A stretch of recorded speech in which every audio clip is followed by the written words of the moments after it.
ఎక్కినాడు ఎక్కినాడు ఎక్కినాడు అందాల పలకే. ఇరుముడి ఇరుముడి starting episode నుంచే నాకు గూస్ బంప్స్ వచ్చాయి. ఏంట్రా స్టార్టింగ్ ఓపెనింగ్ షార్ట్స్ కి గూస్ బంప్స్ ఏంటి అనుకుంటున్నారా? ఎస్ సార్, తెలుగు సినిమా ఈ మధ్యకాలంలో ఏదో సెట్స్ ఏదో విఎఫ్ఎక్స్ తో ఓపెన్ షార్ట్స్ ఉంటాయి. బట్ ఇరుముడిలో అయితే చాలా న్యాచురల్ గా కొండలు వాగులు అండ్ న్యాచురల్ ని భలే ఓపెన్ చేశాడు. గూస్ బంప్స్ వచ్చేసాయి. ఇది తెలుగు సినిమా ఇంత న్యాచురల్ గా, ఇంతకుముందు ఇంత న్యాచురల్ గా తీసేవాళ్ళు, ఇప్పుడు వచ్చేసారు. బట్ ఇవి కూడా బాగుంటాయి. ఇలాంటి సినిమాలు కూడా రావాలి.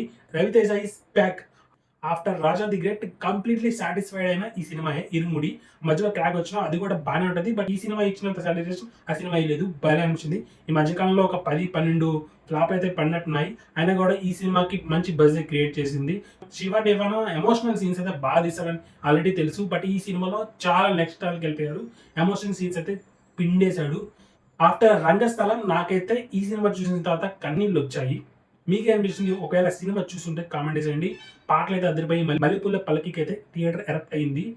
థియేటర్ ఎక్స్పీరియన్స్ అయితే బాగా అనిపించింది. చాలా రోజుల తర్వాత తెలుగు సినిమా ఇదిగా తెలుగు సినిమా అనిపించింది. ఇలాగా తీస్తే జనాలు చూడడానికి రెడీగా ఉన్నారు రవితేజ గారు. అండ్ కొందరు హీరోస్ కూడా చెప్పేయచ్చు. ఇలాగే కథకి స్టిక్ అయ్యి అలా వెళ్ళిపోయింది సినిమా. ఎక్కడ సైడ్ ట్రావెల్ లేకుండా ఏదో చేసేయకుండా పర్ఫెక్ట్గా తీశాడు. కొన్ని చిన్న చిన్న లూప్ హోల్స్ ఉన్నా బట్ ఓవరాల్ గా ఎక్స్పీరియన్స్ బాగుంటుంది. సినిమా కూడా బాగుంది. జనరల్ ఆడియన్స్ వెళ్ళిపోతారు. 200 కోట్లు స్టాంప్ కన్ఫర్మ్. మీకు అనిపించింది చూస్తుంటే కామెంట్ చేసేయండి. ఇలాంటి మోర్ వీడియోస్ కోసం ఫాలో చేసేయండి సినీ పైప్.